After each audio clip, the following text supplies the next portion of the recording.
Saudi আরব গত ২০ জানুয়ারি ২০২৬ প্রবাসীদের জন্য শ্রমবাজার সংকুচিত করে মার্কেটিং ও সেলস বিক্রয় খাতে নিজস্ব নাগরিকদের জন্য কর্মস্থানের বড় সুযোগ তৈরি করছে সৌদি আরব।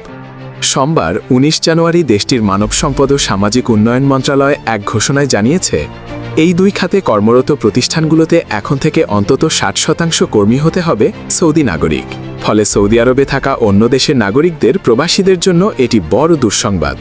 নতুন এই নিয়ম অনুযায়ী যেসব প্রতিষ্ঠানে ৩ বা তারও বেশি কর্মী কাজ করেন তাদের মোট জনবলের ৬০% স্থানীয়দের দিয়ে পূরণ করতে হবে। এর মধ্যে মার্কেটিং খাতে মার্কেটিং ম্যানেজার, বিজ্ঞাপন বিশেষজ্ঞ, গ্রাফিক ডিজাইনার ও জনসংযোগ পদের মতো গুরুত্বপূর্ণ স্থানগুলো অন্তর্ভুক্ত রয়েছে। অন্যদিকে সেলস খাতে বিক্রয় ব্যবস্থাপক থেকে শুরু করে আইটি ও যোগাযোগ যন্ত্রাংশ বিক্রয় বিশেষজ্ঞের মতো পদগুলোতেও সৌদি নির্ভরতা বাড়ানো হচ্ছে। সরকারি এই সিদ্ধান্ত ঘোষণার ঠিক ৩ মাস পর থেকে দেশজুড়ে কার্যকর হবে। মন্ত্রণালয় আরও স্পষ্ট করেছে যে এসব পদে নিযুক্ত সৌদি কর্মীদের মাসিক ন্যূনতম বেতন হতে হবে ৫৫০০ রিয়াল।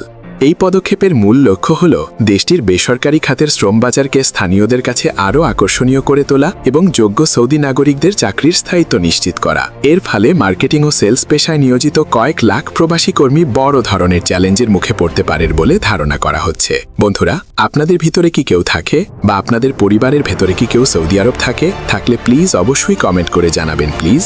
বর্তমান সৌদি আরবে বাংলাদেশের প্রবাসীরা প্রায় 80% লোকের আকামা নেই। আকামা ছাড়া অবৈধ হয়ে প্রবাসীরা অনেক কষ্ট জীবনযাপন করছে। সৌদি আরব, কাতার, দুবাই সরকার অনেকবারই বলেছে যে আকামা এখন সরকারিভাবে হয়ে যাবে বা সরকারের কাছে টাকা দিলে সরকার আকামা করে দিবে, কিন্তু কয়েক বছর চলে গেছে কিন্তু কোনো দেশে এটা কার্যকর হয়নি।